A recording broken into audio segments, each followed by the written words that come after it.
साधक को जब अंतर जगत में एडमिट हो जाता है, एडमिशन मिल जाता है, साधन करने की इजाजत हो जाती है, तो वैसे शुरू कर देते हैं। अपना काम वो करते हैं और उनके दुश्मन जो दुर्गुण हैं वो भी करते हैं। वो कंटिन्यू लगा रहता है उनका उतार चढ़ाव अपनी शैली से। साधक जब परमात्मा की तरफ ध्यान लगाता है, वैचारिक ढंग से सोचता है, तो वही से वो सजग हो जाते हैं। इधर राक्षसों की पार्टी, इधर सद्गुणों की पार्टी, देवताओं की पार्टी, दोनों सजग हो जाते हैं कि भाई युद्ध आरंभ हो रहा है, साधना आरंभ हो रही है, शुरू हो रही है। युद्ध और साधना में कोई अंतर नहीं है। युद्ध कहते हैं परस्पर प्रतिद्वंदियों के भिड़ने को। वो दूसरे विचार का है, ये दूसरे विचार का है, और दोनों का भिड़ने का नाम है युद्ध। तो अंतःकरण में एक तरफ तो दुर्गुण है, राक्षस वृत्ति के हैं, काम, क्रोध, लोभ, मोह, मद, मत्सर, आशा, तृष्णा, विषय वासना, ये भरे पड़े।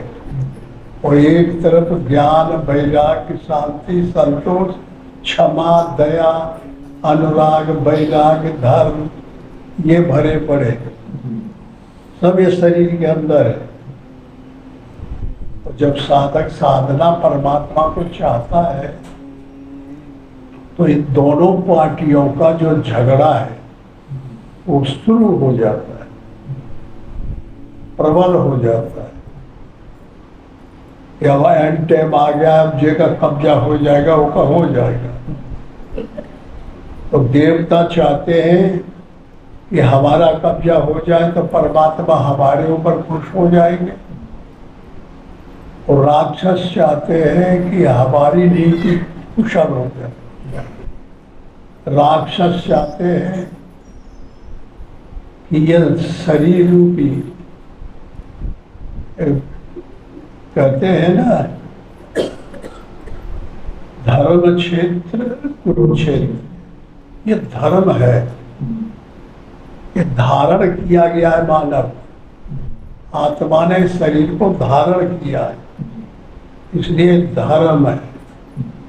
और इसमें कर्म किया जाता है, हाथों से कर्म करते, पैरों से चलना कर्म है, देखना आंखों से कर्म है, कानों से सुनना कर्म है, कर्म किया जाता है। इसलिए ये दो क्षेत्र है, धर्म क्षेत्र है, कुरुक्षेत्र। समवेता युद्ध सब। अब दोनों तरफ से युद्ध की इच्छा वाले योद्धा तैयार है। कौरव दल, राजा दुर्योधन का दल और धर्मराज का दल। समझ में आया? ये दोनों का युद्ध होता है, और निर्णायक करने के लिए आत्मा रूपी कृष्ण है। तो ये पुस्तक में बनाई है किसी योगी महात्मा ने, महाभारत। महाभारत का मतलब होता है ज्ञान। समझ में आया? तो ये अंदर जगत की बातें हैं, और इसको पढ़ते को है समाज दुनिया वाले। तो दुनिया वाले अपने ढंग से उसे देखते हैं, वो भी जानते हैं कि यह है बुरे और भले दो गुण, उन को परेशान करते हैं, लेकिन वो उनकी एडजस्टिंग सही नहीं जानते। एडजस्टिंग वो जानेगा जो अध्यात्म क्षेत्र वाला साधक होगा, जो साधना करने वाला साधक होगा, उसको वो मिलते जुलते रहते हैं, उसको प्रतीत होते हैं। समझ में आया? और जब उनको ह्रास होता है, कभी कभी क्या करते हैं कि राम और रावण युद्ध चालू है, तो बाहर गोस्वामी जी ने इसका चित्रण किया है। क्या किया है? भगवान राम अयोध्या में पैदा हुए, रावण लंका में पैदा हुआ, लेकिन दोनों को जोड़ गांठ दिया, लड़ाई झगड़ा किया। राम अयोध्या छोड़ के वहां पहुंच गए और कुछ छोटा सा वो चला, वो के पास में राक्षसों की पलटन थी, दुर्गरों की पलटन थी, और राम के पास बंदरों की पलटन थी, भालुओं की पलटन थी। ये भी भयानक कम नहीं है, काम क्रोध से कमजोर नहीं पड़ते बंदर।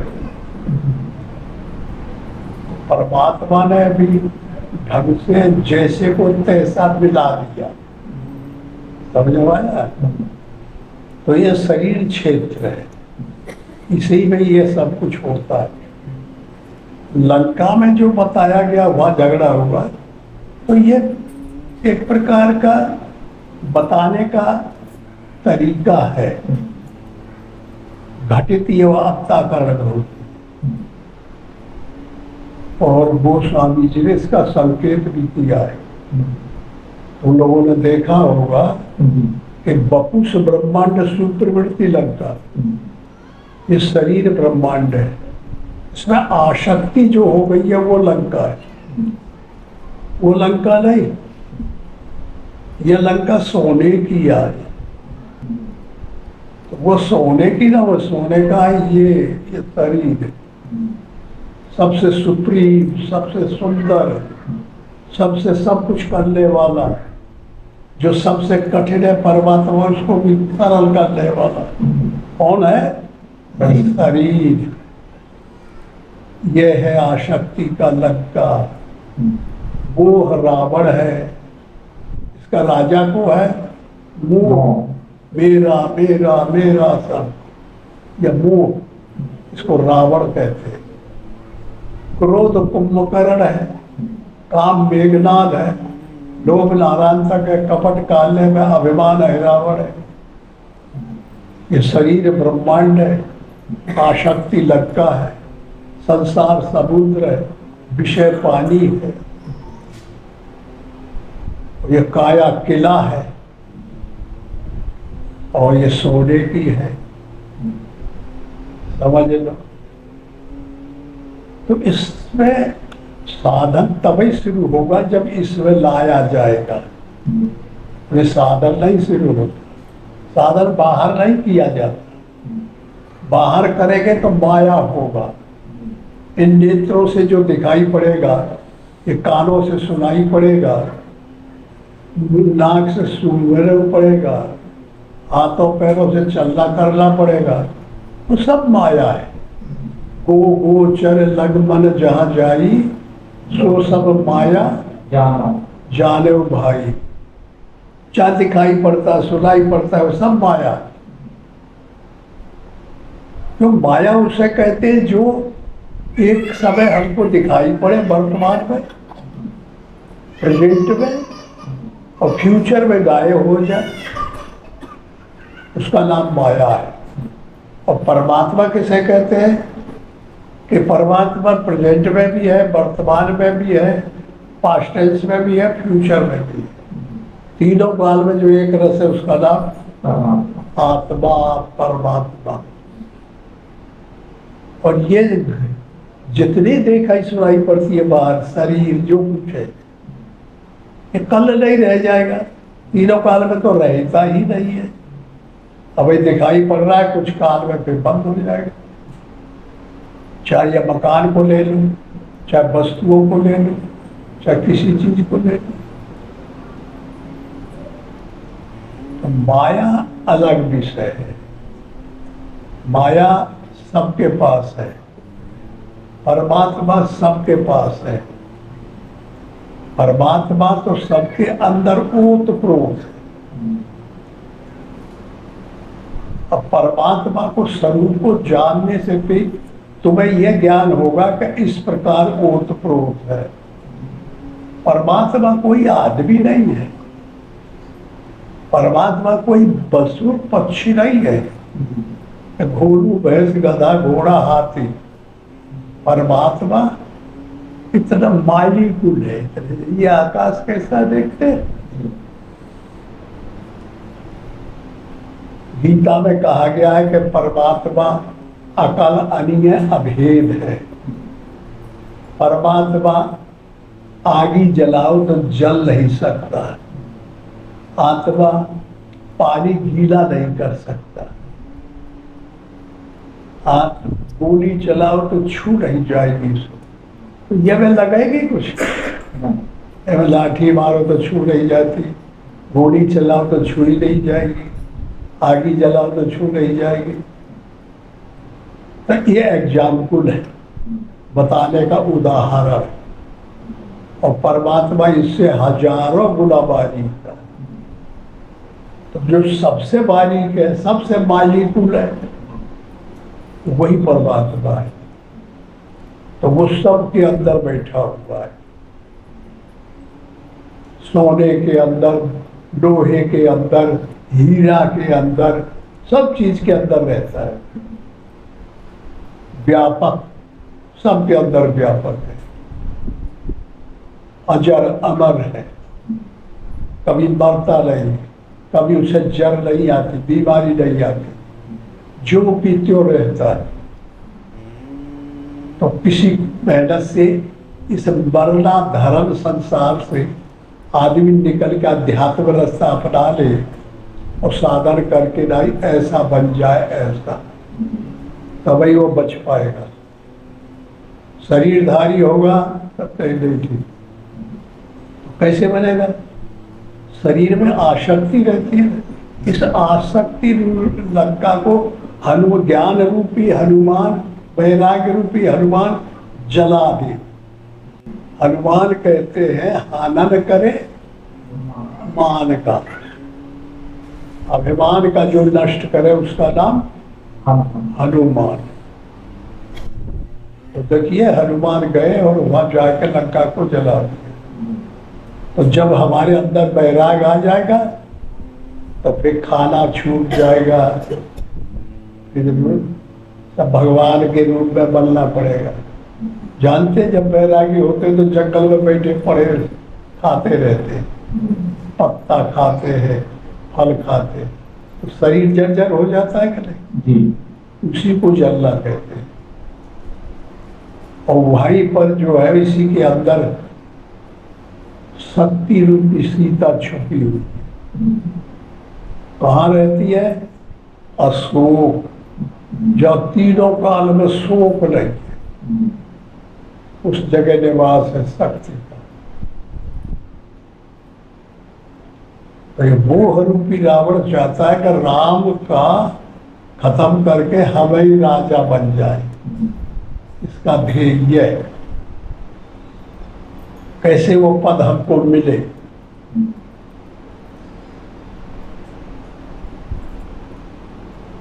तो ये संघर्ष करता रहता है। राम आते हैं तो झट इसको मार डालते हैं, तो कंस के रूप में फिर पैदा हो जाता है, फिर संघर्ष करता है।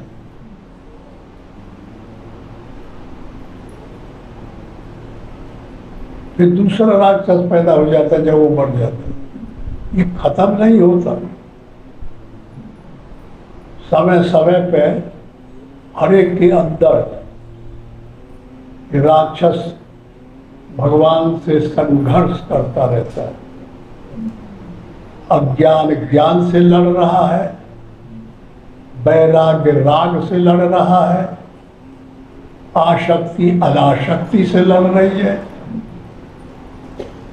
बुराई अच्छाई से लड़ रही है, मरण पैदाइश से लड़ रहा है, रात दिन से लड़ रही है, हर समय हर जगह लड़ाई लड़ाई। इसको कहते हैं युद्ध। और अध्यात्म में इसी का नाम आ जाता है भजन, साधना। तो इस तरीके से जो अध्यात्म लाइन को पकड़ लिया, दो रास्ते हैं संसार में, एक है आसक्त, एक है अनासक्त।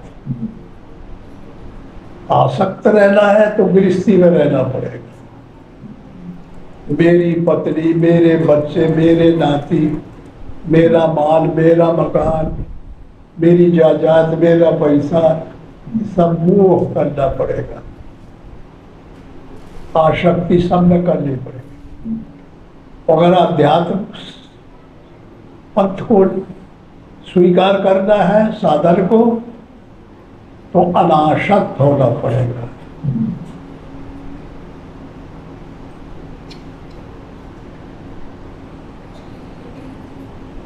माता का त्याग करना पड़ेगा, माता माया को त्याग करना पड़ेगा, पापा को पाप का त्याग करना पड़ेगा।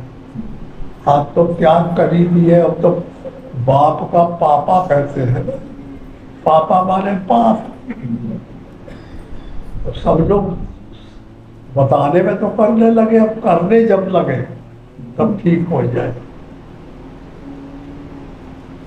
तो पिता जो है पुण्य है, माता जो है तो भक्ति है, बहन जो है तो हमारी क्षमा है, दया है, भाई वैराग्य है, ज्ञान है। इस प्रकार परिवार को बदल देते हैं। कभी भी गांव जाए तो माता सबसे कहना चाहिए। कभी माताएं यहाँ आए तो जो बड़ी है उनको हर साधु महात्मा को अंदर से ऊँच जाने न पावे उसको प्रणाम कर लिया करें और समझो कि हमारी माता है।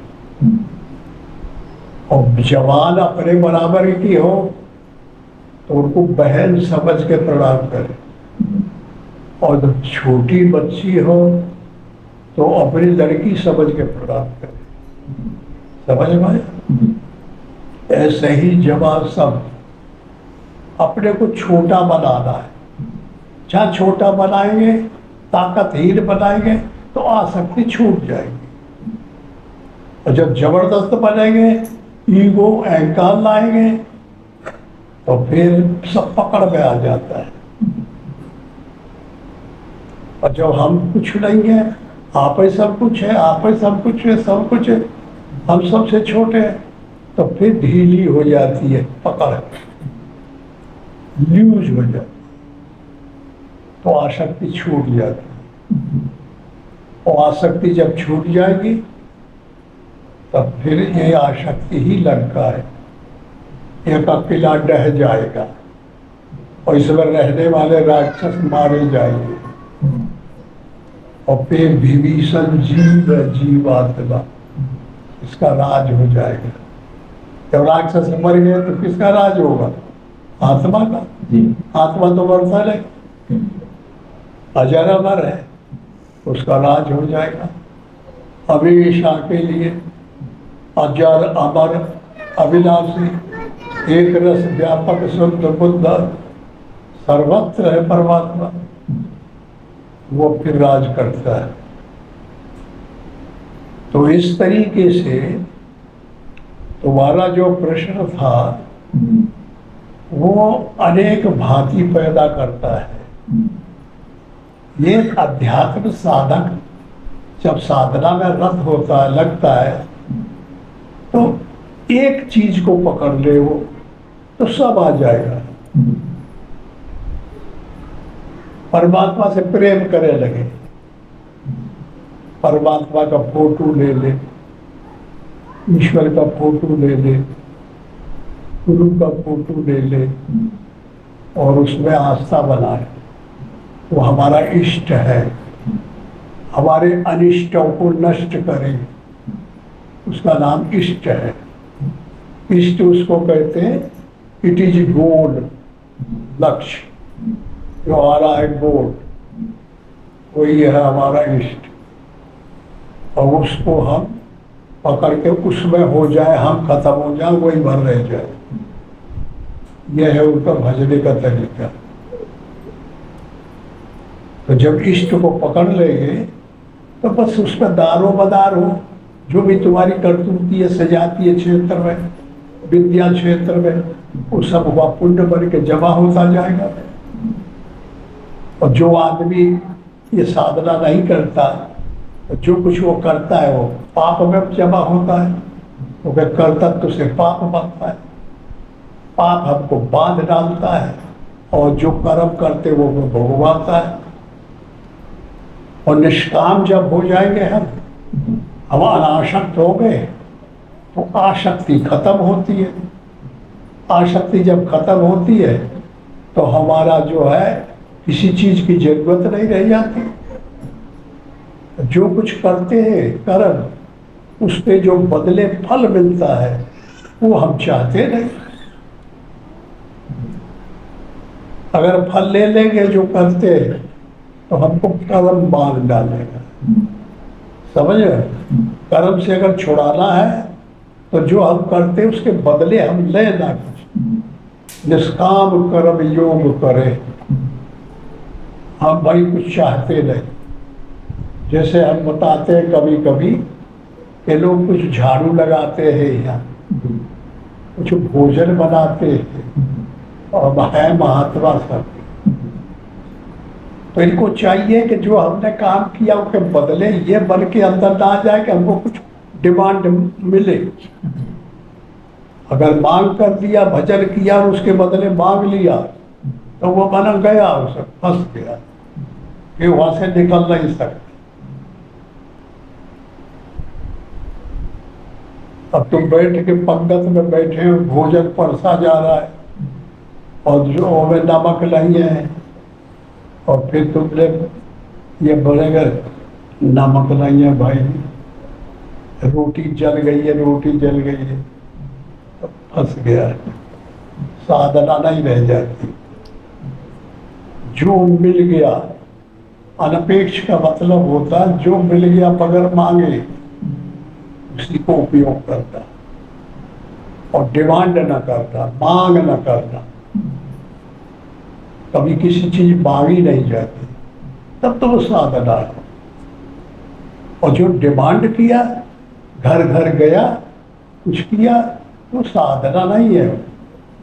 तो मांगेंगे इच्छा ही काया, इच्छा ही माया, इच्छा ही जग उपजाया। इच्छा ही तो माया है और जब इच्छा बनी है तो माया गई कहाँ? अनपेक्ष रहना, ना मिले तो भूखे रहो। परमात्मा जब देगा तब ही खाना चाहिए। तो उसका कहते हैं साधना। जब इस प्रकार साधना करेगा तो जो दुर्गुण और अटैक हमारे ऊपर होता है वो निर्जीव हो जाएंगे, उनकी ताकत हमारे पर काम नहीं करेगी। और जब अनपेक्ष नहीं है, ऐच्छिक है, डिमांड करते हैं, मांग करते हैं और सब पूरा दुनियादारी चलता है, तब फिर बेकार है, फिर साधना ठीक है। इसलिए अनपेक्ष साधक को रहना चाहिए, तभी इष्ट माना जाता है तुम्हारे ऊपर, तभी गाइड तुम्हारा होना चाहिए। चाहे गुरु को गाइड बनाओ, चाहे परमात्मा को गाइड बनाओ, चाहे हनुमान जी को गाइड बनाओ, चाहे कृष्ण को बनाओ, चाहे राम को बनाओ, ये साधक के ऊपर है। किसको अभिरुचि क्या है उसकी, किसको ज्यादा खुश होता है? जो ज्यादा हमको पसंद है वही हमारा इष्ट देव है। ये मन हमारा क्यों उसकी तरफ आकर्षित है? कई जन्मों से उसने हमारी मदद की है, इसलिए हमारा उनकी तरफ मन जा रहा है। और जिस बैंक से तुम लेना देना करते हो वही तुम्हारी वक्त जरूरत पे काम और ज्यादा दे सकते हैं। और जिससे परिचय नहीं है वो काम करेगा? कोई वक्त जरूरत आ जाए तो नहीं काम करेगा। इसलिए इससे पहचान यही है कि हमारा मन किधर जाता है, ज्यादा किधर जाता है, किस देवता को पकड़ता है, वही अपना इष्ट है। हमारे अनिष्टों को नष्ट करने में वो समर्थ हो सकता है, हमको गाइड का काम कर सकता है, हमको हर चीज की एड कर सकता है, मदद कर सकता है। समझ में आया? इसलिए ये हमेशा ये इन चीजों की जानकारी बहुत जरूरी है। परमात्मा के क्षेत्र में जो भी साधक साधना करेगा उसको क्षेत्र क्या है? परमात्मा का क्षेत्र क्या है? शरीर। तो समझ लो, धर्म क्षेत्र है। धारेति इति धर्मा, जो धर्म को धारण करता है उसी का धर्म कहते हैं। और जो धारण करता है जिसके अंतःकरण में, वो धर्मी है। और जो धर्म धारण करने में चीज आती है वो धर्म है। धर्म परमात्मा को कहते हैं, समझ लो, जिस पे सब कुछ चलता रहता है और लक्ष्य वही रहता है। तो इसलिए धर्म को धर्म क्षेत्र कुरुक्षेत्र है। धर्म क्षेत्र यह शरीर है, इसी के अंदर सब कुछ हो रहा है। बाहर तो पीछे जाता है, पहले यही सब कुछ होता है। हमारा अंतःकरण है मन, चित्त, बुद्धि, अहंकार, चार अंतःकरण है। साधन चतुष्टय इसी को कहते हैं। मन का काम है संकल्प विकल्प करना, चित्त का काम है चिंतन करना, बुद्धि का काम है निश्चय करना, अहंकार काम है ठोक लगाना। चारों अंतःकरण है। अगर ये मंत्रिमंडल सजग है और लक्ष्य को पकड़ लिया है और उसी के काम में लग जाए और वही उपदेश दे, पैर भाई उधर ही चलो, हाथ उधर ही काम करो, मन उधर ही जाओ, बुद्धि उसी को निश्चय करे, आंख उसी को देखे, चारों तरफ से विषयों से हटा के और परमात्मा में जब इंद्री लग जाएगी तब उसका नाम दशरथ हो जाएगा। दसों इंद्री अपने अपने अर्थों में लग गई तो दशरथ। और दसों इंद्रियां विषय में लग गई, हाथ पकड़ने में जा रहे, पैर बुराई में जा रहे, आंख बुरी चीज देख रही है, मन विषय का संकल्प कर रहा है, दसों इंद्रियां विषय में चली गई तो दशानंद हो जाएगा। दशानंद किसको कहते हैं? रावण। तो उनकी जीत हो जाएगी। अब रावण को राजा बनाना है कि राम को राजा बनाना है, ये अब साधक के ऊपर भी चीज है। और परमात्मा जब साध विजय हो जाएगी तो रावण कुटुंब सहित खत्म हो जाता है उसके क्षेत्र में, धर्म क्षेत्र में। समझे? सबके यहाँ नहीं, केवल उसके यहाँ। ये भी भेद है। काम और क्रोध में फंसाया आदमी, विषय करता है दिलो रात, आसक्ति में फंसा है, उसे आत्मा परमात्मा कुछ नहीं दिखाई पड़ता। तो वो काम रूपी मेघनाद और ज्ञान रूपी राम और विवेक रूपी लक्ष्मण को नागपाश में बांध देता है। रामायण में आया है ना। अब सब विभीषण, सुग्रीव और हनुमान सब चिल्लाने लगे, रोने लगे कि हमारा मालिक का क्या हो रहा है, ये क्या हो गया, हम तो सब नष्ट कर दिए, हमारा गाइड हमारा भगवान चला जाएगा तो हम कहाँ, हमें को पूछेगा। चिल्लाने लगे, रोने लगे। तो फिर ईश्वर आया हनुमान जी को। तो हनुमान एक ऐसा साधक है सबसे तगड़ा, राम को प्रिय है और राम का वो व्यवहार है। समझे? तो हनुमान भागा तो स्वर्ग पहुंचा और वहां से गरुड़ को ले आया पकड़ के जबरदस्ती। और गरुड़ को है जो सर्प को खा डालता है, आके लायो काट काट काट कर बंदर काट दिए। राम उठ के बैठ गए, लक्ष्मण बैठ गए। भजन हो गया ना। हाँ, तो किसी के यहाँ ये घटना हो रही, समझ रहे, किसी के यहाँ वो घटना हो रही है, इसलिए राम में दोष नहीं लगता। कहते लगता है राम हो करके ये तो सर्प मार डाले इनको, मेघनाथ साहब दुष्ट राक्षस मार डाला, ये कैसे राम आए? शंका आती है ना। इस पर गरुड़ सशंकित हो गया है, उन्हीं का सवारी गरुड़ भगवान की, और उन्हीं को बचाया, नाग को काट के नाग खा गया था, जब फिर बच गए। फिर मोह हो गया कि मैंने बचाया राम को, ये राम कैसा भगवान है? पागल हो गया, दिमाग खराब हो गया। तो फिर काग के पास गया है, तब उसने बोध किया, तब उसको ज्ञान उठा। तो ये सब अंदर की बहुत सी लंबी चौड़ी बातें हैं। हमारा दिमाग छोटा सा है, लेकिन इसमें सब रीले भर जाए, जहाँ के टटोले भाई का मिल जाए, जब की बात हो तब की उठा ले। ये ऐसी चीज है कुदरत की दी। हाँ, तो साधक वही है जो इतना ब्रिलियंट हो, ऐसा हो, ब्रिलियंट हो, बहुत बड़ा बुद्धिमान आदमी, सब उसके अंदर भरा पड़ा है। और जब भर जाएगा तो साधन सलम हो जाएगा।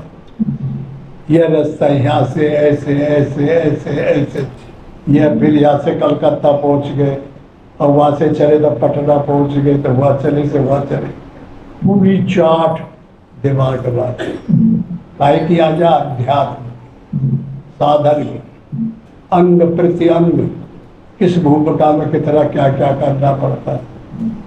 एक जर्नल नियम है, एक प्राकृतिक नियम है, दो नियम है। जर्नल नियम तो यह है कि जो साथ सबको बताना पड़ता, एक ही जैसा है, वो तो अंग है ही है। अब फिर एक दूसरा है प्राकृतिक, तो अब तुम्हारी अलग, उनकी अलग, उनकी अलग, अनेक साधक करने वाले। शरीर बराबर है सबका, लेकिन मन किसी का मिलता है, शरीर भी नहीं मिलता, एक जैसा है किसी का। यह पृथ्वी की पीठ पर करीब 5-6 अरब लोग हैं मानव, और 2 आदमी का एक डिजाइन का शरीर नहीं है। ये बड़ी आश्चर्य की बात है। और जब शरीर नहीं है तो वो तो मालिकुल बारीक अंतःकरण कैसे होगा, विचार कैसे होगा? तो वो भिन्न भिन्न हो सकता है। किसी का इष्ट देव कुछ हो सकता है, किसी का दूसरा हो सकता है। फिर और बाहर देखा जाए तो किसी का आला ताला हो सकता है, किसी का ईसा हो सकता है, किसी का ताओ हो सकता है, किसी का कन्फ्यूशियस हो सकता है, किसी का बौद्ध हो सकता है कि नहीं? वर्ल्ड के हिसाब से देखा जाए, और व्यक्ति के हिसाब से देखा जाए तो अपना अपना, जैसे अब यहाँ हिंदू धर्म है, हिंदू फिलॉसफी चलती है हमारे इंडिया भारत में। भारत नाम क्यों पड़ा इसका? भा कहते हैं ज्ञान को, और रस कहते हैं लगे हुए को। इसलिए यहाँ का आदमी सदैव भजन करता रहा, भगवान को मानता था, भगवान के आश्रित रहता था। ये शुरू की प्रथा है। ब्रह्मा ने नाक से पोटा से फलाने ऋषि को पैदा किया, तो छींट आई तो उससे वो पैदा हुआ, ये कल्पना से यह पैदा हुआ, ऋषि महात्माओं को पैदा किया, समझे? इस प्रकार सब ये पैदा हुए हैं। तो धार्मिक माना जाता है भारत, और धर्म का सहारा है इनको। तो इस तरीके से ऐसी ये दुनिया है, ये भी जानकारी करना जरूरी है। और इसमें जो धर्म को मानते हैं, परमात्मा को मानते हैं, तो मानना एक बात है और उस पर चलना है। थियोरिटिकल तो करीब करीब समय मानते हैं, लेकिन प्रैक्टिकल करना है उनको कहते हैं साधक, साधन करना। ठीक है जी समझ में आ गया जी। अच्छा और बताओ कोई चीज। और ये सब लोग तो संकोच करते। अब तो लोग सबके अंदर शंका तो भरी पड़ी है, अब शंकाओं को निकालो तब जाके न शुद्ध अंतःकरण होगा। शंका कहते हैं तर्कना को, तर्कना कहते हैं ताड़ुका को। एक ताड़ुका राक्षस ही रामायण में आया है ना प्रसंग जी। तो सब महात्माओं को भजन नहीं करने देते, ताड़न करती, मारती थी, डांटती थी। तो है क्या वो? ताड़ुका कोई स्त्री नहीं, ताड़ुका कहते हैं तारकला को कि हम भजन में बैठे, अरे अभी टाइम नहीं है, तर्कना बात दिया नहीं करने दिया ना भजन, ऐसे तर्क ना कर देते। भगवान को मानना है, अरे के काम करिए मान के रहने दे, आड़ लगा देती है, रोक लगा देती है, उसी का नाम ताड़ुका राक्षसी बोला जाता है। धार्मिक शब्दों के अर्थ अलग है और जो क्रिया में परिणित हो जाते हैं उनके शब्द हम लोग जानते हैं कैसे बोला जाता है। इसलिए तड़कना रूपी ताड़ुका और विश्वामित्र च विश्वामित्र, विश्वामित्र उस समय सबसे अच्छे महात्मा थे। तो हजारों ऋषि महात्मा साधक आकर उनसे रोने गाने लगे कि भगवान हम साधना करते हैं तो ताड़का राक्षसी हमको मारती है और डांटती है और करने नहीं देती, इसको आप शराब दे दीजिए, मर डालिए, आपके पास तो वीटो है, बिल पावर है, ताकत है।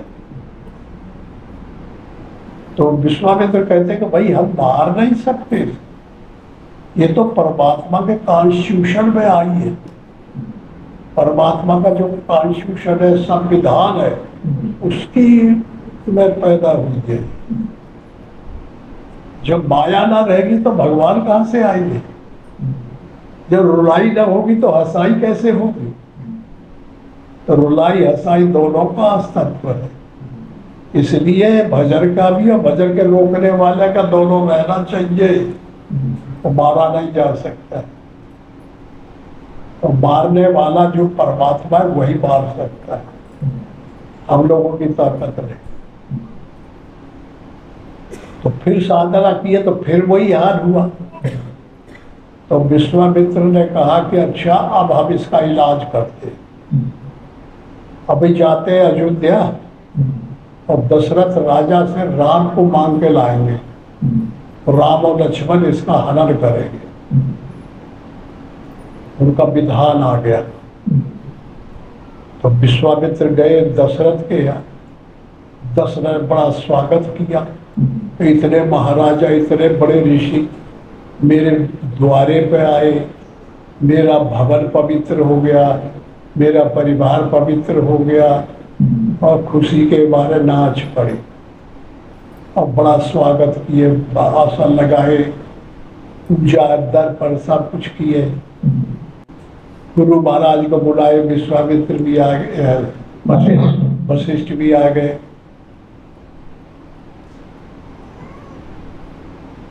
तो फिर दशरथ पूजा करने के बाद में बोला, महाराज आप किस हेतु से पधारे हैं, उस हेतु को बताइए, मैं उसको पूरा करूं। बगैर हेतु के तो आप आ नहीं सकते, आसन छोड़ नहीं सकते, तो बताइए किस लिए आए हैं आप। तो कह महाराज दशरथ आप बहुत योग्य हैं और बहुत अच्छे हैं, और अब मैंने समझ लिया कि मेरा हेतु पास हो जाएगा। तो कह बताइए, मैं परिवार, बच्चे, संपत्ति, राज सब सौंपता हूं मैं आपके चरण। अब मैं वही काम करने के तैयार हूं, आज्ञा दीजिए। वाह, बहुत बढ़िया भाई। विश्वामित्र से तो ऐसे कह करके वो कहे बोले मैं राम और लक्ष्मण को लेने आया हूँ। तब दशरथ तो एकदम कह मैं महाराज राम लक्ष्मण को तो नहीं दे सकते। तो विश्वामित्र उठा के अब डंडा और तेरी जितनी रेस्टेट है उल्टी डाल दे। अब भाई क्या कहता था कि मैं और मेरे बच्चे और परिवार और संपत्ति सब तुम्हारे चरण में है। और हमने मांग कर दी तो तुम अपन रूठ गए। तो कहे वशिष्ठ जी आप समझाइए इसको, कैसा चेला है ये तुम्हारा। तो वशिष्ठ जी ने कहा कि दशरथ राम और लक्ष्मण को दे दो, ये गुरु सतगुरु है। मैं गुरु हूँ कुल गुरु, ये सतगुरु है, ये राम का पूरा ट्रांसफॉर्म कर देगी,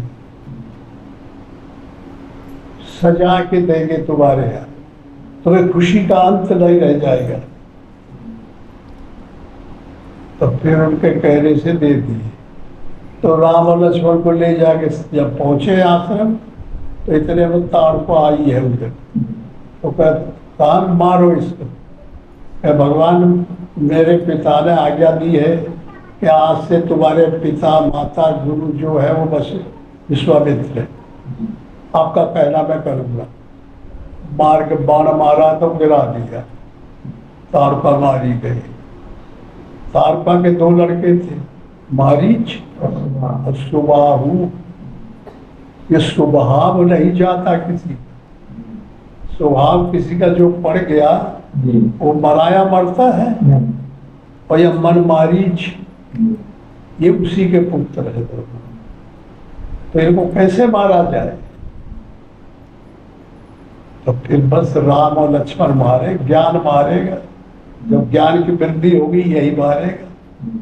बैराग हनुमान मारेगा, अनुराग लक्ष्मण मारेगा, विवेक लक्ष्मण मारेगा, अनुराग अंगद मारेगा, साधन मारेंगे।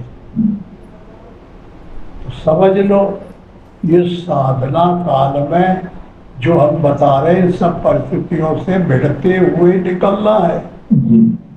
ये आते जाएंगे सब चीज। तो समझ साधक को आनी चाहिए, दिल दिमाग में भर लेना चाहिए कौन चीज किस समय काम करती है। जब काम करती है तो उसे नट बोल्ट कर देना चाहिए। अब हम एक आदमी से नहीं बता रहे कि तुम्हारा क्वेश्चन है तो दादा भाई से बता रहे हैं। अब जितने सुन रहे हैं सबसे बता रहे हैं। जेके पास जो मतलब की बात हो कस के नट बोल्ट कर दो, काम देगी। कीमती चीजें हैं, समझ में आया हर साधक के। अच्छा ओम श्री सदगुरुदेव भगवान की जय।